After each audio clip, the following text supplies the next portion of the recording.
Hello, everyone, and welcome back to the Down the Tee Tennis Podcast. We're here to preview the 2022 US Open men's and women's singles draws and make our predictions for the tournaments. But before we get into that, some big news about the tournament. Firstly, we'll start with Novak Djokovic not playing due to being unable to enter the US due to the vaccination requirement for foreign travelers. Also, Serena Williams set to retire after the event, the 23-time major singles champion. So just a couple of big talking points there. Also, Serena is going to play with her sister Venus Williams in the women's doubles draw. They've taken a wild card, so it's going to be fantastic to see that. Kieran, just what are your thoughts on those few big news stories we've got ahead of the tournament? Yeah, well, obviously we've covered the Djokovic situation extensively in the past, and my thoughts are always the same. It's a shame that it's missing from these tournaments, but you just can't expect countries to change the current laws based on one person, based on who that person is. So it's just a really unfortunate situation. We'd obviously rather him be there, and that's all I have to say about that.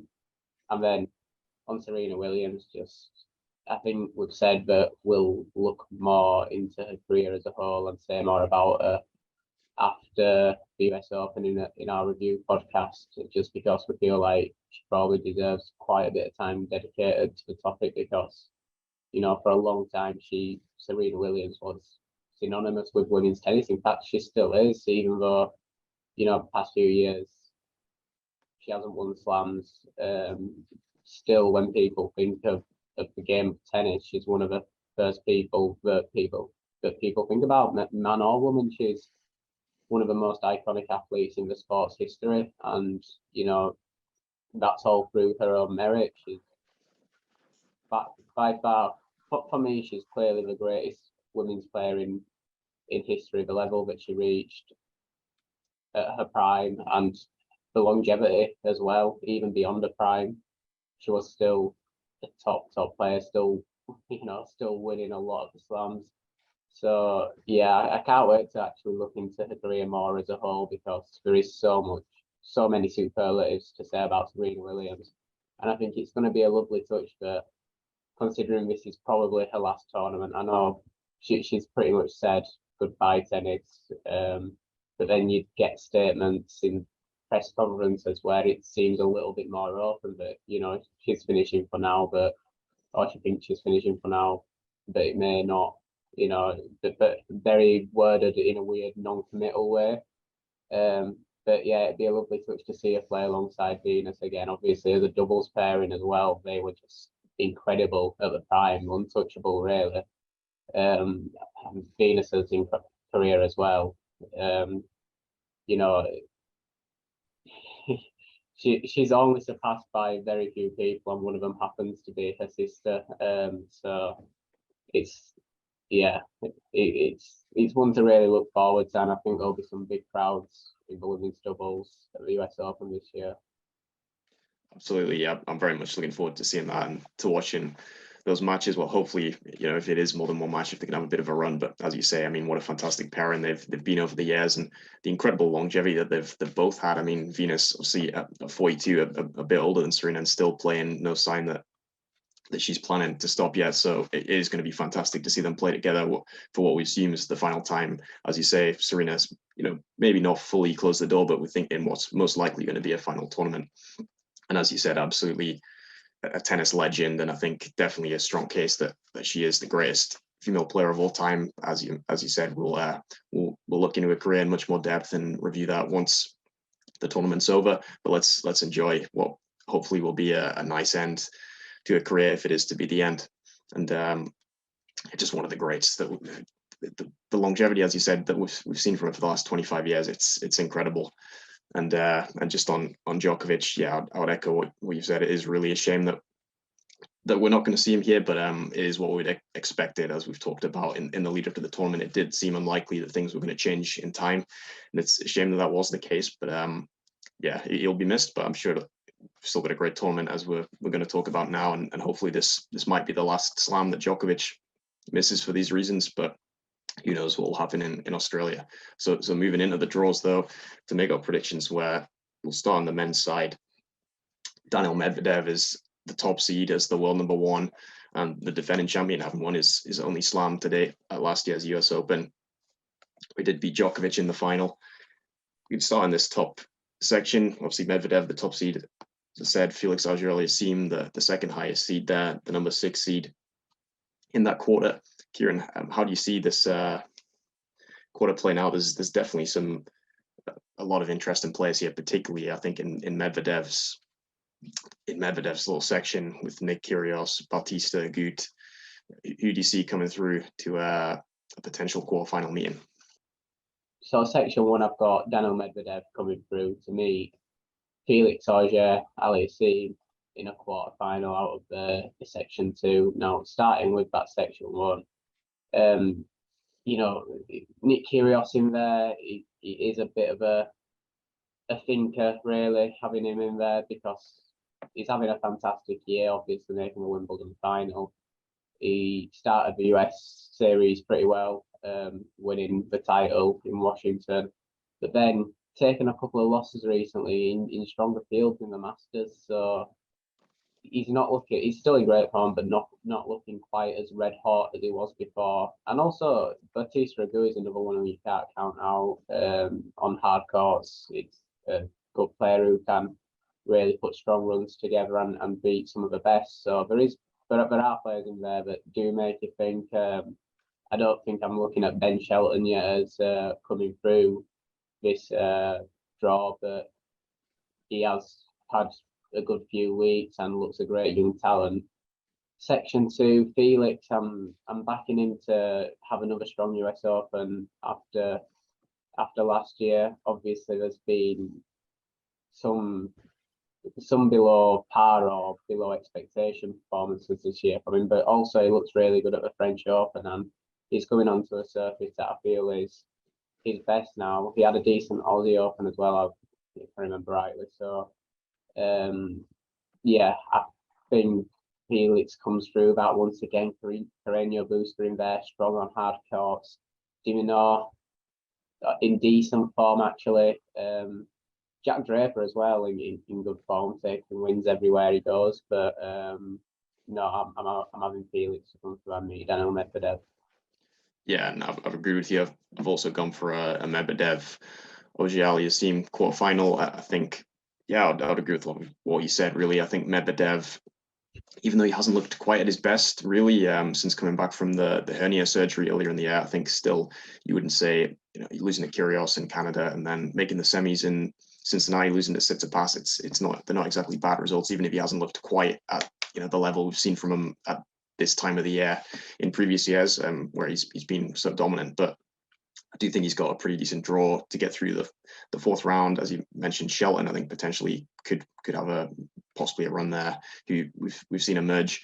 But yeah, and then the other side, it is really tough to call. In Kyrgios, potentially an emotional first matchup against Kokkinakis in the first round. He's a good friend, but I do expect Kyrgios to come through to the third round and meet Bautista Agut, who he has lost to twice out of the 3 meetings, but I would just give Kyrgios the edge to come through and meet Medvedev. But and probably fall short this time after he did beat him in Canada.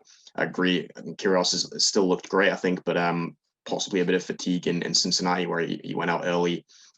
And it will be a real physical test from here, coming in best of 5 after all the tennis is played. I would still have to go with Medvedev over the longer format. And yeah, to me, Auger-Aliassime, I think, as you mentioned, his form had dipped maybe a little bit after his great start to the year in Australia and then winning his first title in Rotterdam. I think we've seen better signs in recent weeks, back-to-back quarterfinals in Canada and Cincinnati. I think, yeah, he made the semifinals here last year and the quarters in Australia, as you mentioned. So we've seen great results from him really at the slams, particularly the hardcore slams. So I think he's got a good chance of coming through there. Not an easy draw, as you mentioned. I think either Jack Draper or Ruusuvuori would be a dangerous second round opponent. But I expect him to come through, and then probably Carreño Busta in the fourth round, who did win the title in Canada and looked fantastic. But I would have to go with Felix here on the quicker courts. Carreño Busta also with a difficult draw with Team in the first round, and then potentially de Minaur in the third. But yeah, Felix to come through. So we move into the second quarter, where we've got Stefanos Tsitsipas, the number 4 seed, Taylor Fritz, the number 10 seed. some interesting players here. Casper Ruud, the number 5, Berettini, number 13. But which two of those do you see, or maybe someone else meeting in a quarterfinal? I think I might have Beretini to come through. It's a weird one because obviously he's had his injury struggles this year, but the Australian Open at the start of the year looked very good on the hard courts there. At the US Open, he's been semi-finalist.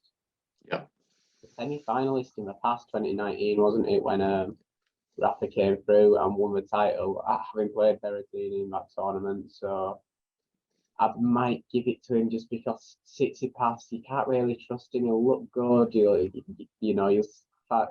think Tsitsipas is doing well. He might be on for something here, and then he'll just he'll fail to deliver something like that. But he has had some good results in the build-up, so you never know.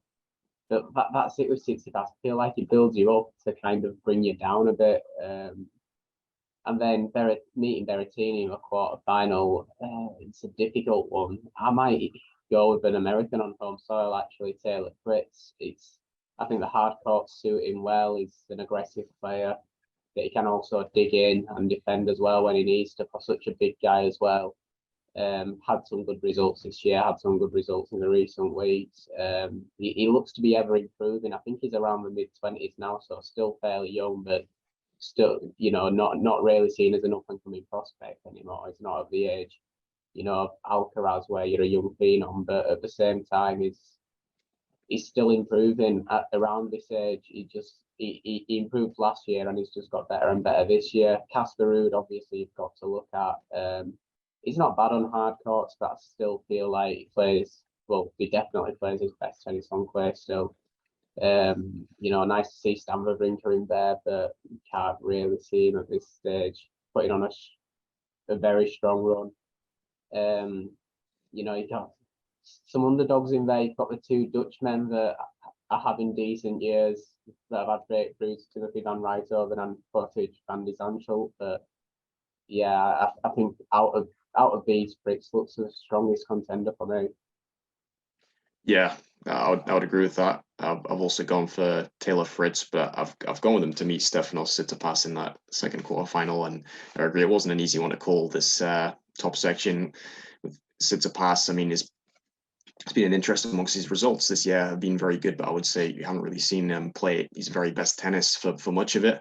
And we saw him reach the final in Cincinnati, get a great win over Medvedev, but then put in a bit of a flat performance maybe against Coric in the final. He did play brilliantly well, but yeah, it's been a bit up and down. Mentally, hasn't seemed maybe quite right. But I have just got him to come through to build on that Cincinnati run in similar conditions. He did look good for the most part. And a win over Medvedev has to be a confidence booster for him.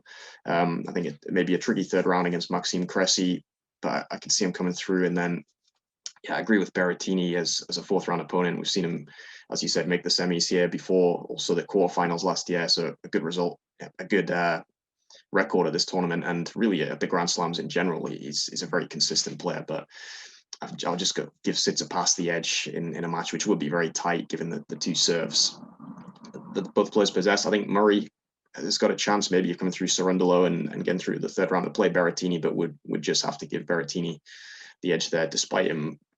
And then Tsitsipas over Berettini, mainly because Berettini's lack of form really since Wimbledon, where he couldn't play, losing in his opening match in both the 2 Masters 1000 events. But yeah, I expect him to go a little bit further, but maybe for Tsitsipas here. And with Fritz, yeah, I agree. I agree with what you said on Fritz. Really, I think he's looking in good shape for a good run here. He's had some really strong results this year, and also at the back end of last year, particularly on hard courts. Obviously, winning the title in Indian Wells, but also the quarterfinals in Cincinnati, his most recent tournament. And yeah, I think it's quite a good draw from here. As you said, some dangerous players like Van de Zandschulp, who had a great run here last year, but I think Fritz looks good to come through. And with Ruud, definitely capable on hard courts. We haven't quite seen it at the slams yet, but yeah, I think this is quite a fast surface. Ruud is a player who can be rushed a bit, particularly by the big servers. So I would give Fritz an edge in a potential matchup there. Could also give a mention to Tommy Paul, who played some fantastic tennis in Canada. I think he's potentially he could upset Ruud as well in the third round. But I think Fritz is the player to beat in this section, and I think he'll come through. So we move into the bottom half of the draw in this third quarter, where you've got Hubert Hercash, the number 8 seed, also Carlos Alcaraz, I believe, the number 3 seed at the bottom. How do you see this one playing out, Kieran? It's a difficult one. Hubert Hercash, very dangerous, especially on faster surfaces. And then you've also got Jannik Sinner, who's just started to look stronger and stronger. Good results at Wimbledon on a fast surface. Then he did that thing where he started playing on the European clay, as you know, it feels like he should be building up to the US Open, but took some good results there. So yeah, player in decent form this year. But you know what? I might just give Hercash the edge in a possible meeting between those two. You've got Grigor Dimitrov, who I'd love to see have a good run, but it's just, once again, it's Dimitrov, isn't it? He'll build you up and then he'll bring you down. So Lorenzo Musetti as well, don't feel like we've seen the best of him on hard courts yet. Still young, could still develop a lot on this surface, but right now I don't see him putting together really strong runs aside from the clay, to be honest. So I might have Hercash to edge Sinner in a 4th round meeting and come through and meet Carlos Alcaraz, who comes through a fairly tricky section. Born at Norwich in good form, you know, big win for him. So getting a Masters 1000 title, player, he's a stumbling block. I'm thinking about this now, and I'm thinking it's not so simple for Alcaraz. Maran Cilic, a possible meeting as well, obviously. He had that great run at the French Open and former US Open champion as well. So it's, even though on the surface of it, he does look the strongest contender in this section, Carlos Alcaraz. It is going to be difficult for him, but I am really feeling a strong Alcaraz run. I know that I've felt it at every tournament. He's provided a strong run at every tournament so far as well. But you know, just like Wimbledon, where people thought it might go really far because it was looking quite open for him, the draw. He ended up losing out to Sinner in 4th round, I want to say. So some people feel like he's flattered to deceive at the slams, maybe, but I still feel like at his age he's been having strong slam runs, and I might have him to follow up on a good US Open last year, actually, where unfortunately he ran into injury problems, having put together, I think, what was that his strongest run in a slam so far, or did he also go quite far in the French? Yeah, you got the quarters there, and he also got the quarters at the French, so it's his joint best. Yeah. So following up on that run, I expect him to make the quarters again and come through and play against Hubert Hercash.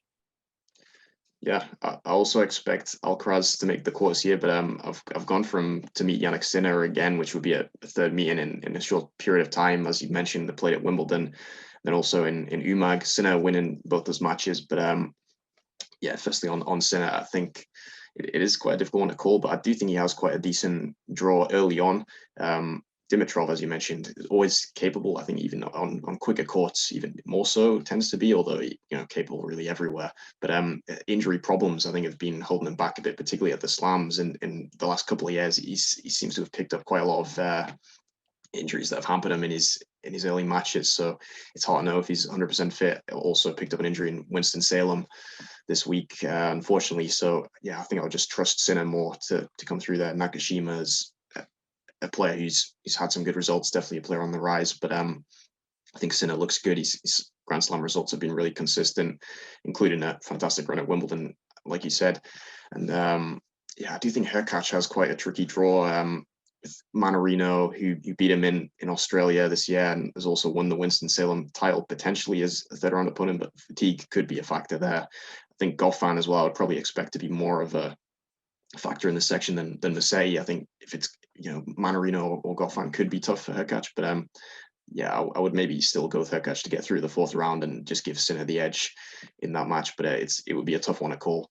And for Sinner to meet Alcaraz again, yeah, I do think Alcaraz has got a difficult section, as he said. I mean, Coric as a possible third round opponent. I mean, if Coric brings the level he did in Cincinnati from what I saw, I mean, it was an incredible level, really dropping only one set against Nadal. I mean, you just have to look at the set scores in most of his matches against some of the players he beat, the likes of Tsitsipas, Cam Norrie, and auger-aliassime as well. I mean, it was fantastic tennis from Coric, and great to see after all the injury struggles he's had to have such a big win like that. So I do think he could be a factor here in what are similar conditions. He did make the quarterfinals at the US Open in 2020 as well. So that'll be a tough match for Alcaraz, but I just have to give him the edge. As good as Coric was, it was just one tournament. So we kind of have to see him. I would have to see him back it up maybe before I'm really convinced he's going to sustain it, but that'll be an interesting one.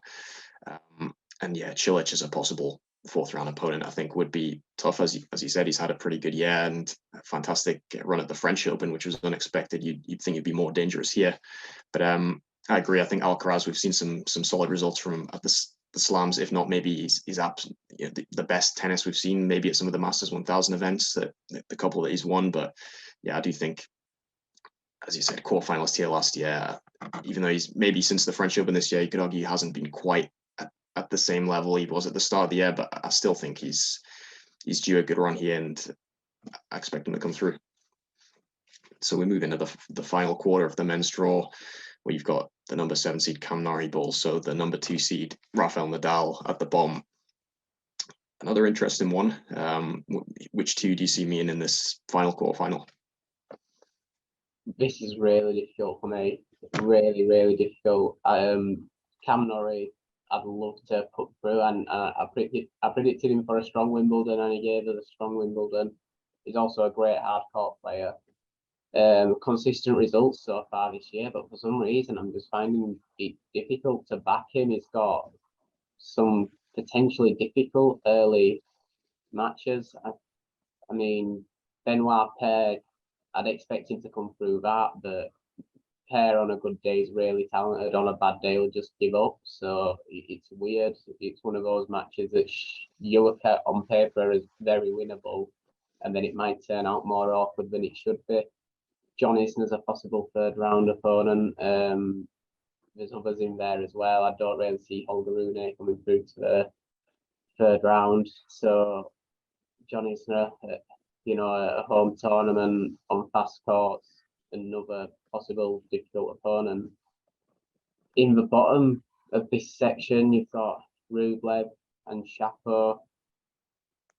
Again, players that will both put together strong results at times, and other times they'll fail to deliver on expectations. Shapo especially, Rublev's maybe a little bit more consistent, but still he does have a surprise early exit in him.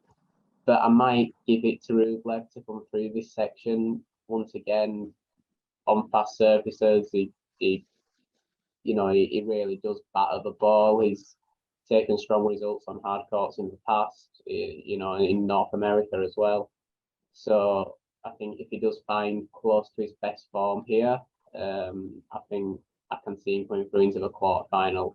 I'm meeting Rafa Nadal. I know Rafa's only played one warm-up tournament, and that early exit to Borna Coric, who actually went on to win Cincinnati. So people may look at that as we haven't seen enough of Rafa to predict him for a really strong run here. But at the same time, he went into the French Open off the back of injury issues, only just having made a comeback from those injury issues, and didn't really take many great results over the play season. Then he came through and won the French Open as people thought he looked vulnerable. And I feel like that's what it is with Rafa at the moment with warm-up tournaments, even the Masters 1000s. They're not that important for him. They're just all about finding a bit of match fitness, trying to find his shots in competitive play. And if he goes out early, he won't put his body on the line to win the match in the same way that he used to. I think he does save himself on the slams a bit more nowadays. So I don't think we can read too much into an early defeat to Coric. And I think, at the US Open, which is historically a very strong slam for him, I think we will see him really turn up. Yeah, I do as well, and I've also got him to reach the quarterfinals at least. But I've gone with Cam Norrie to meet him in that matchup. I think, yeah, I agree with you. It's not necessarily an easy one to call on.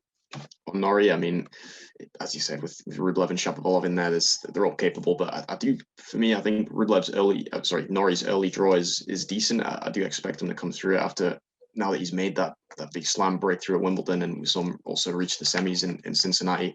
I do think he'll get through to the fourth round there. I think you're right to say Isner is probably the most dangerous player he could face, but I don't mind that matchup for him, and Isner at the slams. I think at this age, best of 5 sets can take its toll on his body, and we know he, just by the nature of his matches, they can all be tight and then potentially long. So I think by that stage, I think Norrie will do okay and get through the fourth round, and I would probably agree with you to meet Rublev. It's just Rublev more consistent than Shapovalov. Shapovalov probably with a higher ceiling, and one of the higher ceilings in the game, I think, but also you'd have to say a pretty low floor for a top player, and just we don't see his best, unfortunately, often enough, and haven't really seen it after his good start of the year in Australia, where he did look really good, beating Zverev, pushing Nadal at 5 sets, but he's been pretty hit and miss since then, besides a decent run in Rome. So I don't think you can expect too much. He can't be too confident. So Rublev to probably come through, and but I'll go with Norrie to build on his great run at Wimbledon. And meet Nadal. I don't have many doubts over Nadal. Yeah, as you said, obviously there are question marks over him, given he's coming back from the abdominal injury picked up at Wimbledon, only that one match. But I think, as you say, I don't think you can read too much into it. And we saw how well Coric was playing. I do think it was by no means a bad loss, and obviously, couldn't have expected too much more, given he'd just been coming back from the injury. So I don't think there's anyone for me early on who could really take advantage of the lack of matches. And once he can play his way into the tournament, I think, as we saw in Australia and also at the French, you'll be fine, I'm sure. And I don't see too many issues. But Fognini or Karatsev in the second round looks tricky, but I think he'll be okay. The same with Kekmanovic in the third round, and then whether it's Schwartzman, Tiafoe, Jack Sock in the fourth round, I think they've all got a chance. I'll probably give Tiafoe the edge there to get through, but I think Nadal will be too strong for anyone in this section and come through the quarterfinals. So we'll move on to the quarterfinals that we've picked, and go back to the top, where I think we've both gone for a Daniil Medvedev, Felix Auger-Aliassime matchup.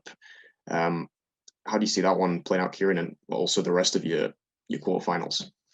So starting with that Medvedev Felix matchup, I don't think it's as clear cut as it should be. You always back Medvedev usually, but we've seen more of Felix this year as a whole. Obviously, Medvedev had to miss Wimbledon. French Open was a difficult one for him. So the Australian Open, he had that final with Nadal, and that's probably where his year peaked this year. But it's been out of his hands largely, injuries, and then the situation with the grass season. But I'd still maybe having to come through. I kind of want to predict a long Felix run, but I'm going to give that one to Medvedev just. And then I've got Beretini versus Fritz to my second quarterfinal, where I'd probably back Matteo Beretini against Taylor Fritz. Quite a difficult one to call again. Taylor Fritz with the home support. I mean, if that was the quarterfinal, an American making it that far against a player like Beretini, the crowd would be insane, I think, and that could play a factor. But you'd probably still, if they're both fully fit, both playing towards the best tennis, you'd probably give Beretini the edge on Fritz at the moment. Then I've got Hubert Hercash versus Carlos Alcaraz, and I'll give that one to Carlos, making it through the quarterfinal into a Grand Slam semi-final. I think it's about time we saw it. I think once again, he's probably been the second best player this year for me, behind Rafa Nadal. If we're taking the ATP Tour as a whole, if I was picking a player of the year for the ATP Tour, Carlos had come into my thinking, but you'd give it to Rafa for taking 2 out of the first 3 slams for definite. So it's, I think it's time for a really, really, really deep Carlos Alcaraz slam run. And the US Open, it's been a decent one for him last year, so maybe one step further this year. And then my final quarterfinal, Andrei Rublev versus Rafael Nadal. you'd always have to give that one to Rafa Nadal once again. If we have got to this stage of the tournament, I feel like Rafa Nadal will have really started to play himself towards his best tennis. And if Rublev is towards his best tennis as well, you'd still give Rafa the edge on that one. So Nadal as my final semi-finalist, setting up an all-Spanish tie with Carlos Alcaraz.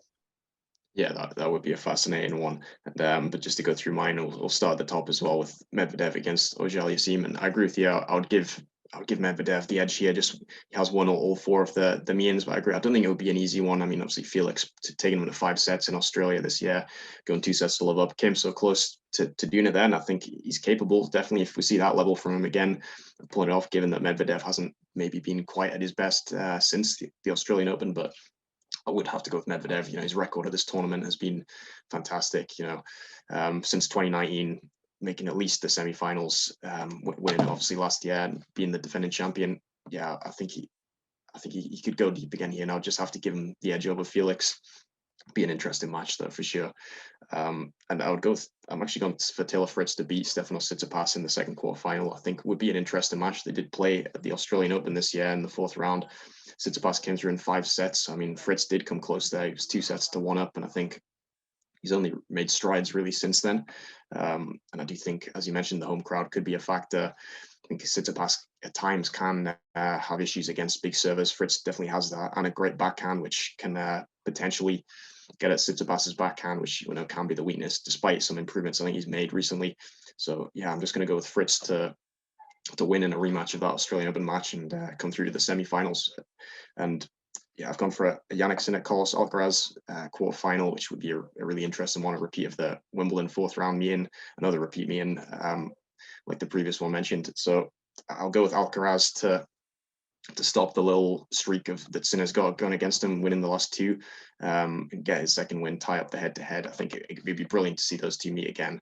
Absolutely, he did win their only meeting, which was on a hard court in Paris last year. How much of a factor that'd be? It could mean something.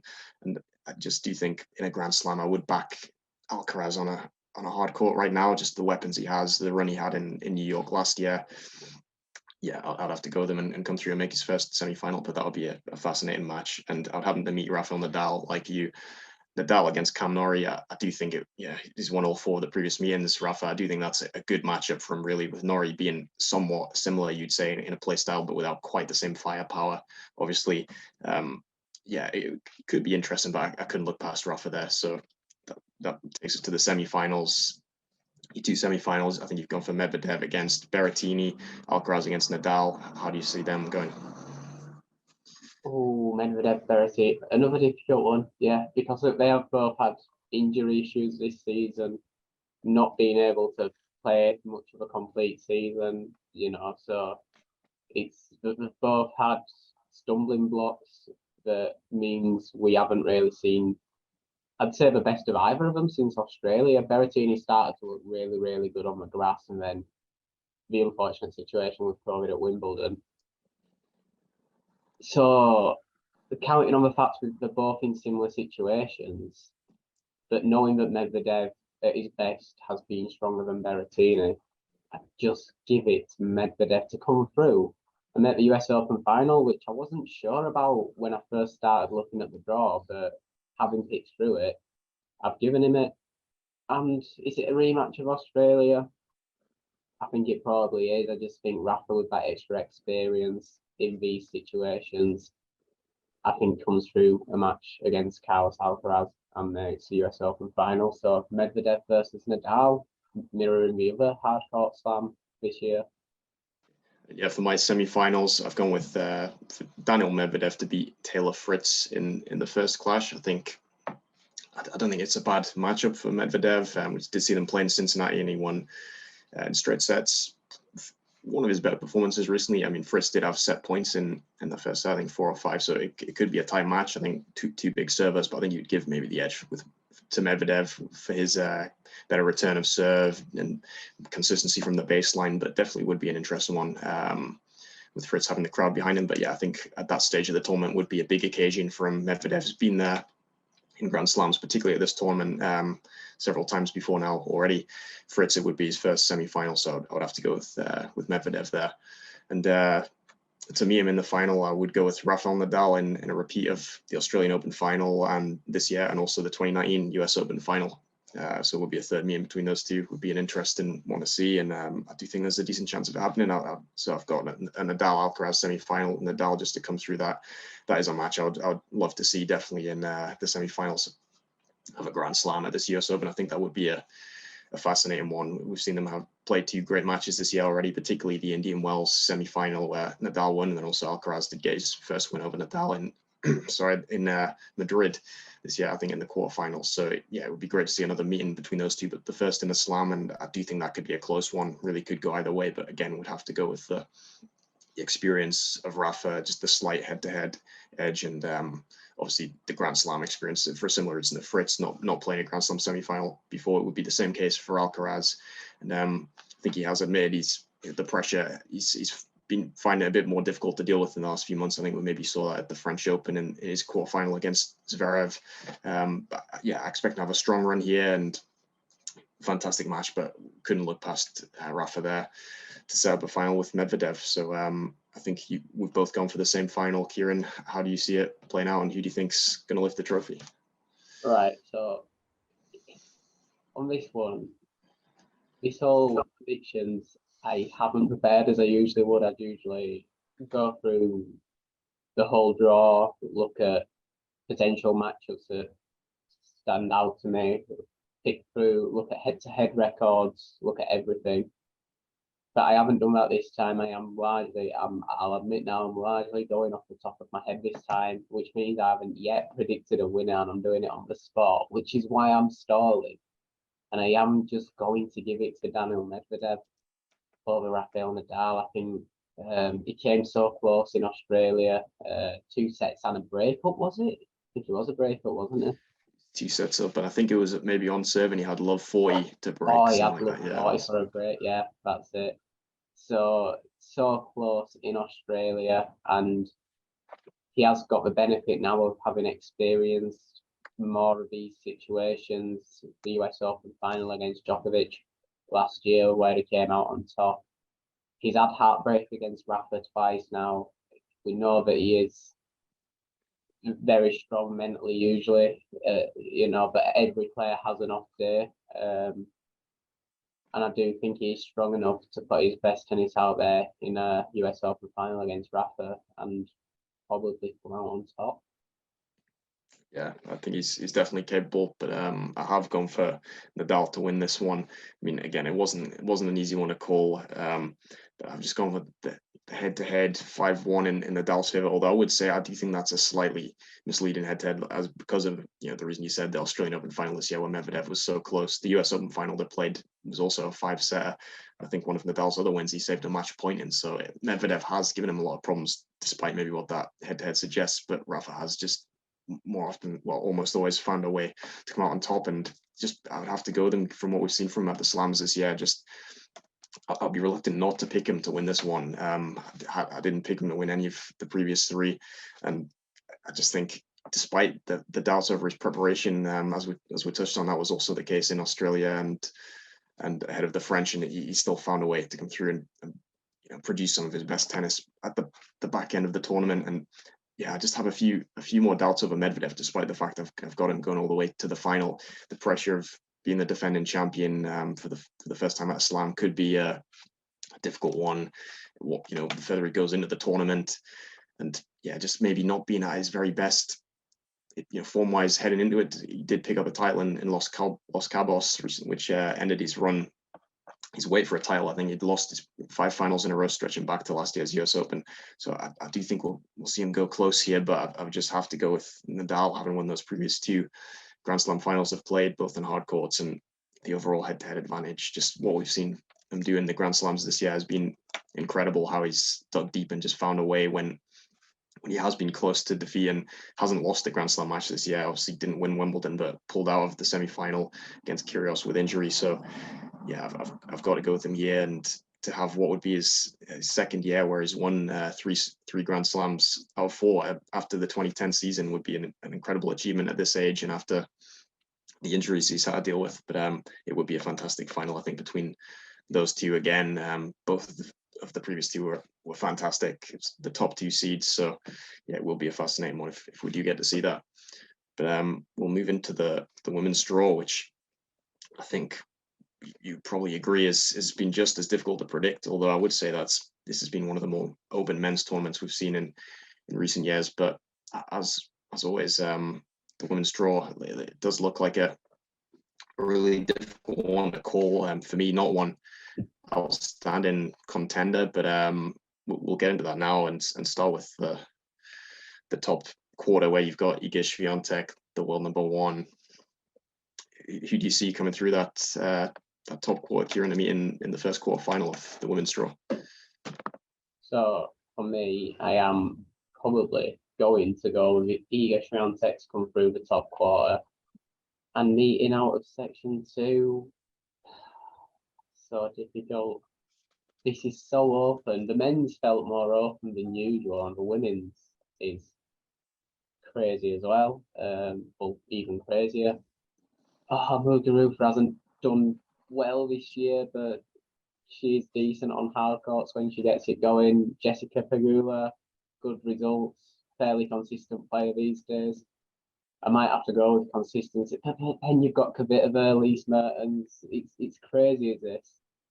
I'll go with Pegula to come through just for consistently good results this year. Fairly good last year as well. And meet Iga Swiatek in a quarter final. Yeah, I agree with you. I've gone for the same matchup here.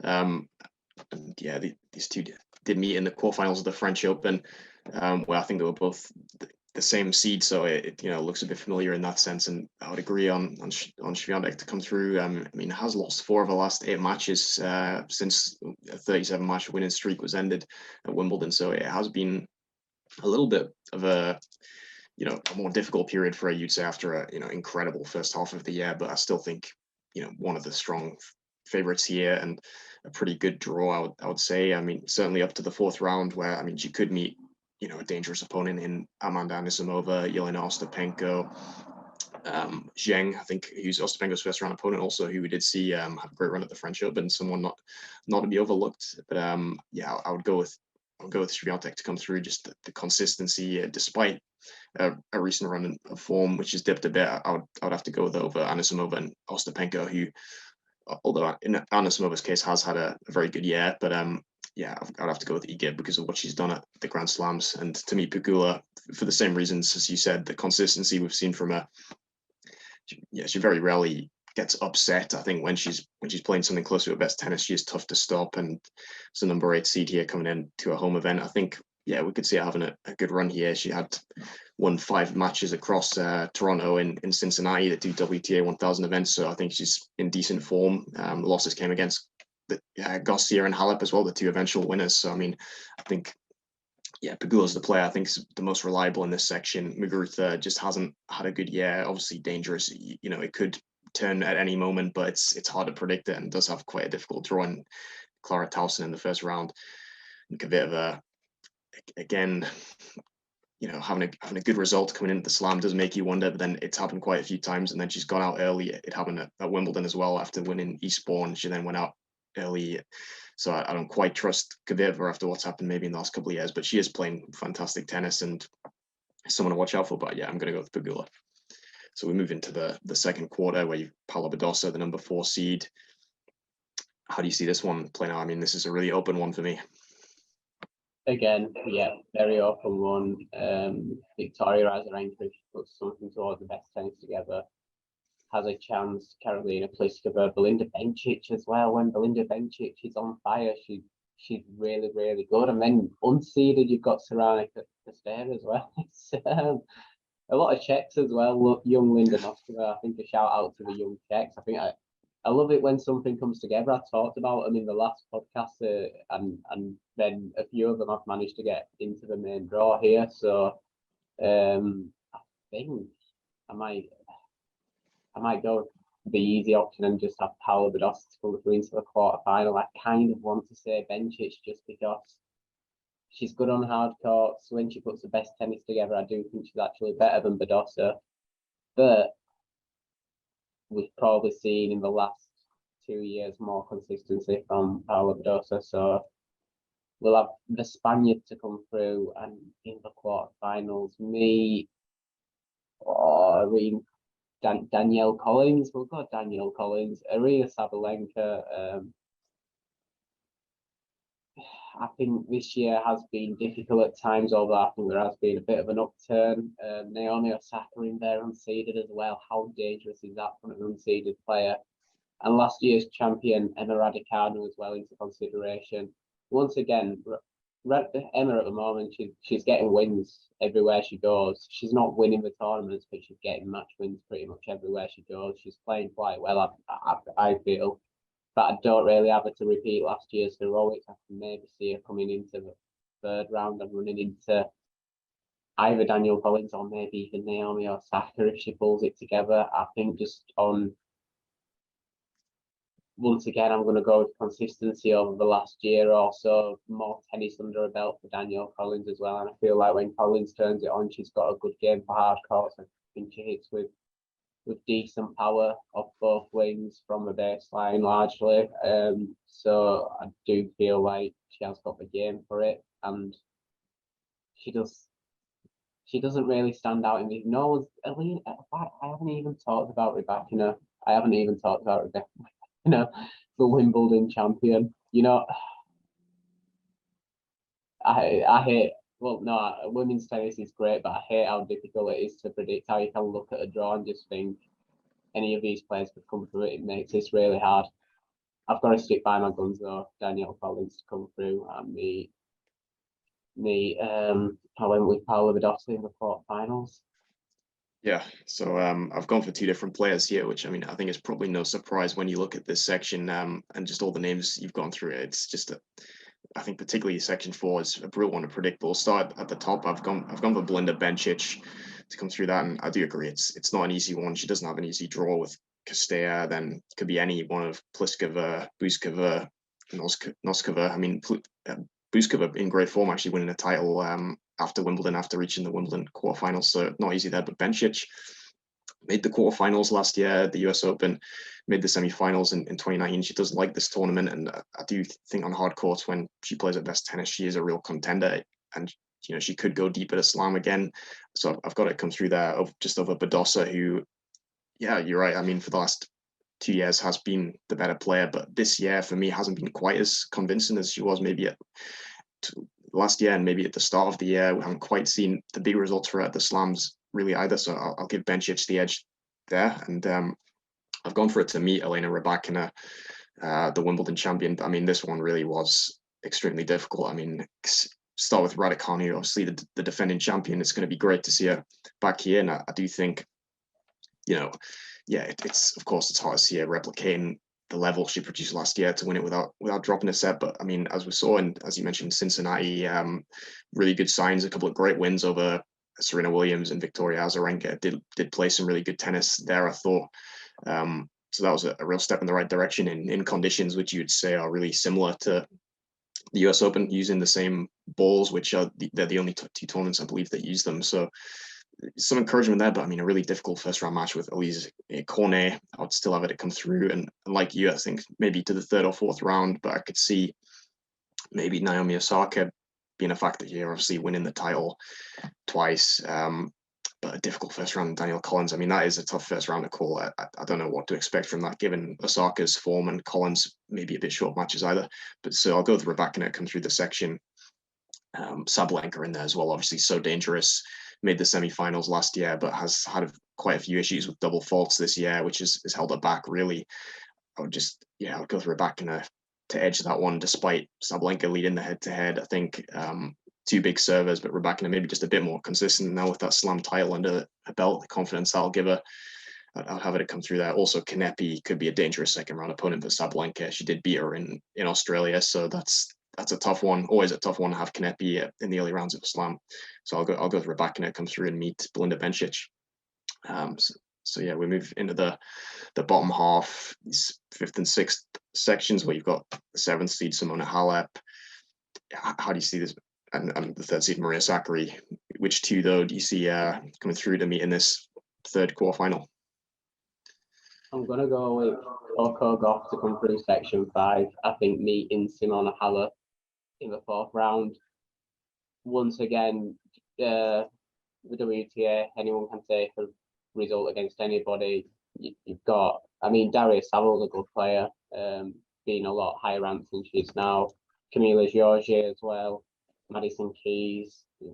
There's a lot of players in this section where, well, a lot of matchups where you could see it going either way. But I do think Coco Gauff had some good results this year. She's just, her development's been fantastic. She just seems to get that little bit better and that little bit better every year. And I think she's, on track where she needs to be. Simona Halep has had a strong return from some difficult years with injuries this year, and she, another one, she's got better and better, I think, for the most part as the year's gone on. But I will have Coco Gauff to come through a potential 4th round match there, and I think meet Maria Sakkari. It's another one that's difficult to call. Bianca Andreescu, unseeded, the former US Open champion, an incredible talent where she has managed to stay a bit more injury free this year and picked up her results a bit, but she's still probably quite early in kind of her return on where she's at. Carol Garcia, we've seen have some strong results. Beatrice Haddad-Mayer obviously came alive for the grass season and then failed to deliver at Wimbledon. But definitely a talented player. That, once again, I feel like the hard courts, Maria Sakkari tends to do well at hard court tennis. Another one that plays quite aggressively, but largely from the baseline. Sort of, she goes after her shots a bit. So I do think the courts kind of suit her. So I'll have a potential quarterfinal matchup between Maria Sakkari and Coco Gauff. Yeah, so we've both got a completely different quarterfinal here as well. I've gone for Simona Halep to meet Caroline Garcia. It is another tricky one. I think Halep winning the title in Canada, was a big step for her. Also reaching the semis in Wimbledon. I think the signs are good, really, that Halep is maybe ready to have another deep run and contend for a slam here. I think working with Patrick Mouratoglou seems to be a successful partnership so far, and Halep just in general seems to be in a good place, getting back towards her best. So I've gone with it, come through that section. I agree. I think both Coco Gauff and Madison Keys could be a factor. I think I would maybe just give Keys the edge as a 4th round opponent. I mean, Gauff obviously a fantastic player, but in these fast conditions, Keys can be dangerous. Did reach the semis in Cincinnati recently, but I'll just go with Halep to have the edge there with the form she's been in the last few months, and to meet Caroline Garcia, who has really been one of the form players, I think, from pretty much from the grass court season onwards, winning 3 titles across different surfaces, but most importantly, Cincinnati. That was a big win for her, and she really has been playing fantastic tennis recently. We know she's capable of it, but had been out of form really for some time, since really the end of 2017, where she had a fantastic period and qualified for the WTA finals. I think we've seen her back at that level now, so I'll go there to get through the section and meet Halep. But yeah, it's not an easy one to call. A lot of dangerous names there, as you mentioned. Andreescu, a former champion, Haddad-Mayer, who reached the final in Canada, showed that a grass court form wasn't a fluke.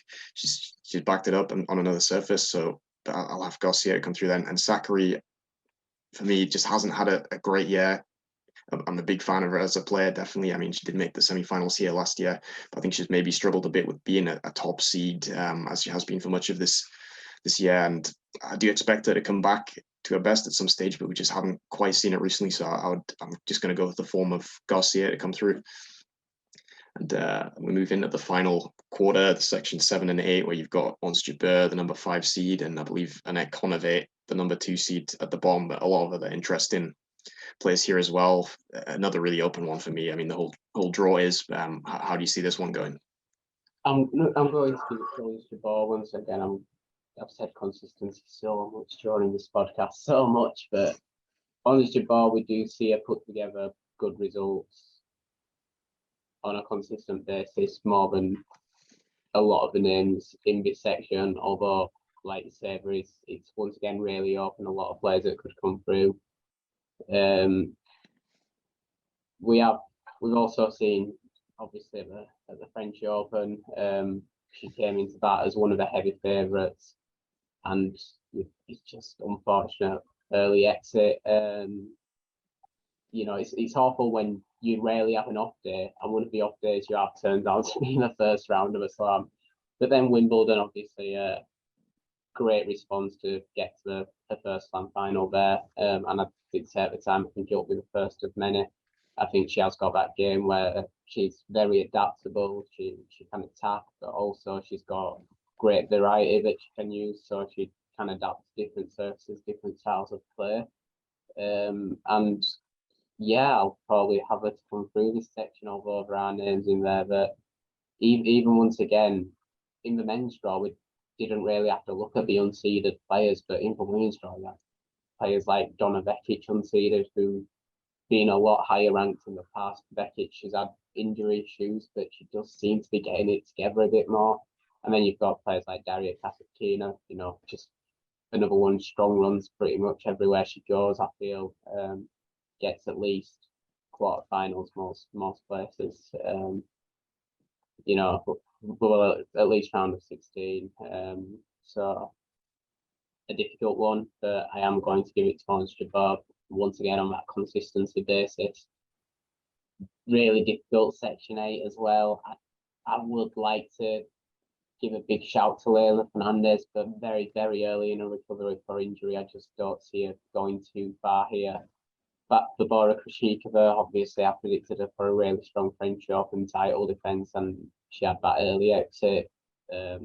Once again, injury issues earlier in the year that she had to come back from and try and play her way towards the best tennis. I don't think she's quite there yet. And just on that basis alone, I might just go with the seeds. A lot of protected rankings in this section. Serena Williams, obviously, could be, well, it's more than likely going to be her last tournament, and I do see her turning up to an extent. But that's a really, really tough second round matchup. It's maybe better for Serena to get a player like that earlier in the tournament. If we're looking at the match fitness thing, the fact she hasn't had many matches for last year. But I'd have to back the player that's, you know, that's pretty much a full-time member of the tour, has that extra match fitness, that extra consistency. So I'll have Annette Kontaveit to not only come through an early match with Serena Williams, but also to come through the entire section and me on Jabeur in the quarterfinal.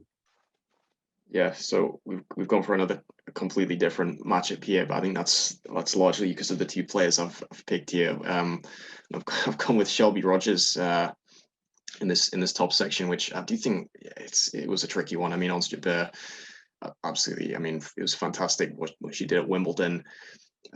She would be a strong contender for the title for me, but just haven't quite seen the best of her since Wimbledon. I think one or two fitness issues, just not as many matches under her belt as she would like. So I think there's the potential for Rogers to come through here. Who's reached the semi-final, the final in San Jose, the last 16, I believe, in Cincinnati, and made the quarterfinals of the US Open in 2020, fourth round last year. So she has gone fairly deep in this tournament before, beat Ash Barty last year.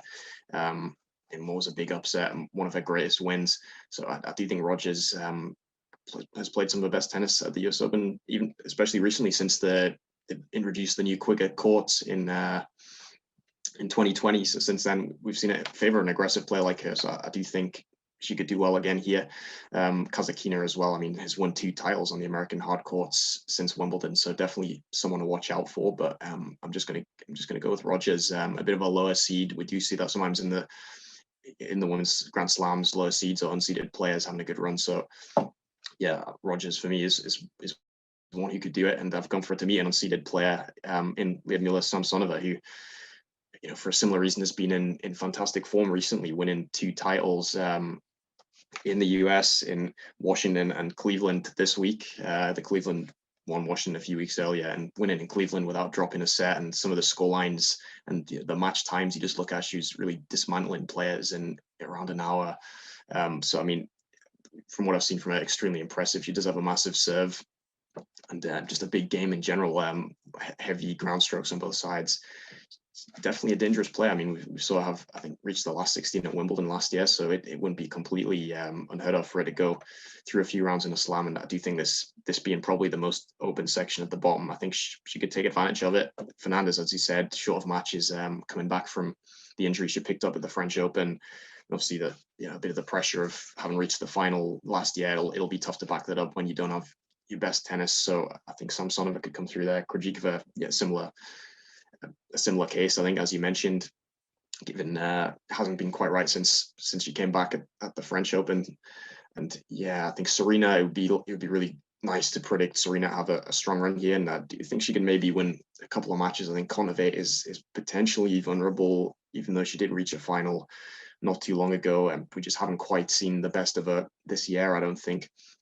But Serena, I don't think there's enough really to suggest that it's likely. Unfortunately, I mean, I think she's been seen in practice looking a bit not too happy, a bit frustrated with how it's going. And there's been some suggestions that physically she's not quite 100%. We did see it wasn't great from her in Canada and Cincinnati. I do hope it's going to be better here, and I'm hopeful that it will be.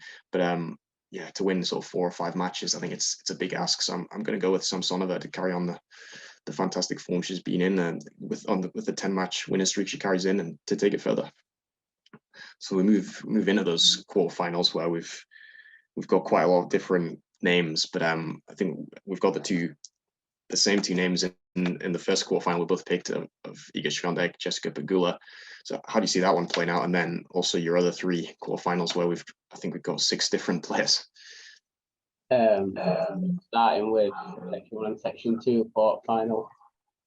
Oh, it's difficult. It is difficult. Iga Swiatek, she's maybe played a bit less tennis the last couple of months, and won less tennis matches as well. But she is a well-deserved world number 1. I think when she's on it, she's clearly ahead of the WTA field at the moment. And once again, you back her to come alive in these situations in the slams. So I would maybe give her the edge over Jessica Pegula. I think the head-to-head would back that up as well. So I'll have Iga Swiatek to come into the semi-final, and yeah, it's difficult. I've got Paula Badosa versus Daniil Collins. Difficult again. I've predicted a fairly strong home player run on the men's side with Taylor Fritz into the quarterfinals. You predicted him into the semi-finals, didn't you? So I think we'll go with a good tournament for the Americans. I think if Daniil Collins is playing a best tennis, something towards what she put together in Australia, I think she is a fantastic player on hard courts. I think once again her game suits faster surfaces, and I do think if both players are playing towards the best, I would maybe have Daniil Collins to beat Paula Badosa on the US hard courts. So my first semi-final is between Iga Swiatek and Daniil Collins. And out of the bottom half, Coco Gauff versus Maria Sakkari. I've said for a long time that I do see Sakkari putting together a really strong slam run at some point. As you've said, her issues aren't really to do with the talent at the moment. They're more to do with maybe the management of matches from a mental aspect. And like you say, being a high-seeded player has maybe played on her mind a bit this year at times, which is why we haven't seen the best of her. But once again, I'm hoping that some kind of muscle memory from last year kicks in on the US hard courts, and she has another really strong run, because she is a player who I do see winning a slam at some point when she gets over those issues, especially in the women's game where it is so open and you do see different winners fairly often. And I hope she makes a step towards it at the US Open, and puts together another strong result just for the boost of morale. It'd be a close match, I think, between those two, but I think I will give it to Maria Sakkari. Just that extra aggression in her game style at the moment. And then between Ons Jabeur and Annette Kontaveit, I have not noticed that I've largely gone with the seeds in the women's draws, which is history would tell you that's probably quite a bad prediction. I think you'd probably back Ons Jabeur to come through that matchup at the moment. Like you say, since Wimbledon, maybe fewer matches under a belt, but in general, one of the more consistent players in the women's game, and I'm hoping that she comes alive at a slam, maybe a bit Rafa-like, whatever warm-up tournaments. I mean, she's not usually Rafa-like. She usually, goes far pretty much everywhere she goes. But I'm hoping that this build-up to the US has been a bit like that, just trying to find fitness, trying to find shots, but not really ready to put your body on the line and just saving herself for the big tournaments maybe. And I think if it has worked out like that, then she's a really strong contender in New York. So I'll have Ons Jabeur to come through into the semi-finals as well. Yeah, so I've gone for the same result as you in the top quarterfinal. Iga Swiatek to beat Jessica Pegula. And yeah, I think she has won two of the three meetings. Wouldn't necessarily be an easy one, but I do think it's the type of matchup that would favour Swiatek. Pegula, a very solid, consistent, strong player from the baseline, but doesn't have maybe too many other options which could disrupt Swiatek, who I think has probably just got a bit more firepower, a bit more to a game in general, as we did see when they played at the French Open. Obviously, I would give Pegula a bit more of a chance on a quick hard court than the clay, where Swiatek's so dominant. But yeah, I think it would still be the same outcome. I couldn't look past Iga here to bounce back with a strong run after a little bit more of an inconsistent period. And I've gone for it to meet Belinda Bencic in the semis. Bencic, who's made the semifinals here before, and is coming in with pretty good form with a quarterfinal run in Toronto just a few weeks ago. I've gone with it to beat Elena Rybakina, which the head-to-head is 1-1, although I believe Rybakina's one win was a Bencic retirement when she was leading. So I think that Bencic did beat her in the Olympic semi-finals last year, so quite a big match. I think she is a player who, on a fast surface, on a hard court, is very capable. She's good at absorbing pace, and which is what you'll get from Rybakina. I would give her the edge in that one. It wouldn't be an easy one to call with. We know how good Rybakina is at best. As we saw at Wimbledon, so difficult to handle. But I think Bencic is the type of player who could potentially deal with that better than most, and have a strong run here again. I think at a tournament where we've seen her do it a few times in the past.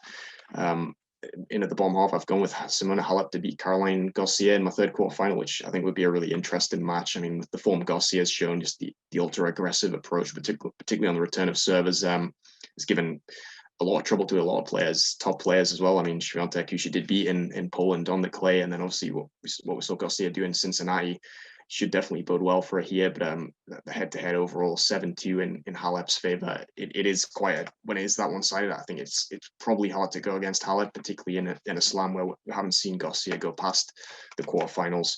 Although, again, it's one of those with Garcia, who has been a more up and down player. Maybe the head-to-head doesn't mean as much, but yeah, I do think, for what I mentioned earlier, Halep looks in a good place.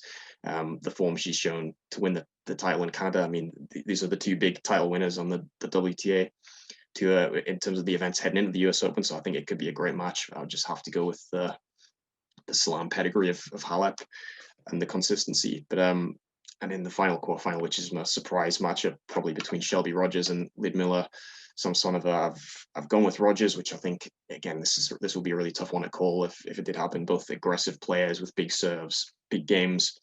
I've gone for the home favorite, who's, as I mentioned, has had a couple of great results here in the past 2 years, making quarterfinals in the last 16, maybe just a bit more experience of going further in this tournament and in the Grand Slam in general. Samsonova, I think, had a decent run at Wimbledon last year, but yeah, I'd go with Rogers just to snap that winning streak Samsonova's on in the quarterfinal stage.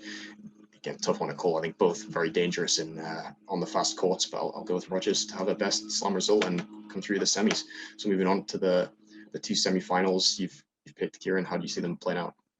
So between Iga Swiatek and Daniil Collins in a repeat of the Australian Open semi-final earlier this year, I will give that one to Swiatek this time.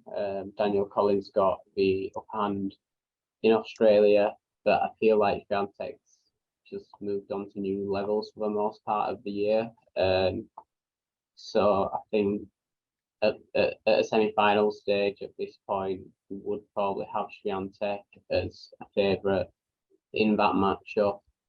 And meeting Swiatek, I have gone with, so I've got a semi-final between Maria Sakkari and Ons Jabeur, I believe. And once again, I just feel like Ons Jabeur is the favourite in that matchup at the moment. Like I say, I do see Sakkari really coming into a strong run at some point, and the semi-final would be a strong run. But I feel like Ons Jabeur, if Ons Jabeur is anywhere near her best, is going to be a stumbling block in that.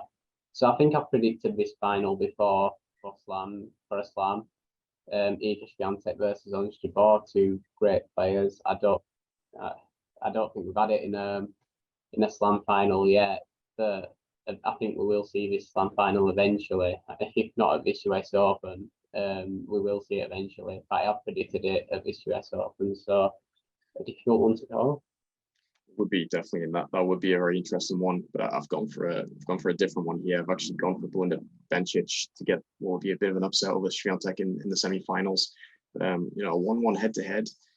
Both the meetings coming last year, but Bencic winning the match at the US Open in the last 16, which I think it does mean something. I mean, it's got to when it's at the same tournament, and it's the most recent edition. I think Bencic, again, for the reasons I mentioned against Raducanu, she is capable of absorbing pace and just maneuvering the ball around the court. She is such a talented player, a timer of the ball, and I think she maybe could give Swiatek more issues than most potentially. On a fast surface like this. So I'll go there to get the upset and to reach what will be a first Grand Slam final tournament. She's already had some success, and I've gone with her to meet Simona Halep, which would be Halep's first appearance in the US Open final, the only slam she hasn't made the final at. And I'd go with Halep to beat Shelby Rogers to end the what would be a surprise run, but a great run for Rogers. I mean, that's another one with a 1-1 head-to-head, so maybe not so easy a call, but I think at that stage of the tournament would have to give the edge to Halep, given a Grand Slam experience and just coming in with the form she's in really since Wimbledon. So moving into the final, Kieran, who do you see coming out on top between Swiatek and Jabeur? I think I'll give it to Swiatek to win her third Grand Slam and her first outside the French Open. She is strong on hard courts when she plays the best tennis on hard courts, as she proved in Indian Wells and Miami earlier this year. And I do think she has got the upper hand on Jabeur at the moment. So Swiatek for her third slam. Absolutely, that'll be an interesting one. I've gone for Simona Halep to win. Would also be her third slam and a third different tournament after the French Open and Wimbledon. Third leg of the career Grand Slam. I'd have to give her the edge over Bencic. For the Grand Slam pedigree she's got, and also just her consistency from the baseline. I think she could maybe handle the game of Bencic in what will be a huge occasion for her. But that would be a really interesting final, I think, between two very dangerous players. But we'll see what happens. I mean, both a bit of a surprise on that maybe, but I think it's possible. So that brings us to the end. Thanks everyone for watching, and we'll see you after the tournament.